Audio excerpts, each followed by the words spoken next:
It can be hard sometimes to find the time to get some yoga in, and personal practices can be daunting if you don't have that time in your schedule, or if you don't have a studio close to you and you can't take a class. So I wanted to give you guys a quick tutorial on Surya Namaskar C. Don't like Chaturangas? There's no Chaturangas. You don't have to work your arms too much, and it only takes a couple of minutes. So if you do these a couple of times, even if you set a goal for yourself to do these 2 to 5 times every day, it's a really great way to get a little bit of a practice in when you are short on time and you don't want to exhaust your arms. So Surya Namaskar C is what I'm going to show you for today's tutorial. Starting in Tadasana, feet hips width. Inhale, arms reach back, coming into a back bend. Exhale, shift forward, coming into a forward fold.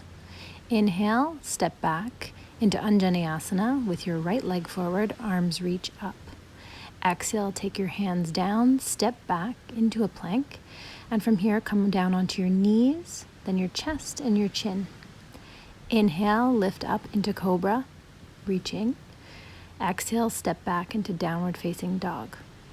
From here, you can take a couple of breaths or immediately step forward with your left foot coming forward into Anjaneyasana, arms up.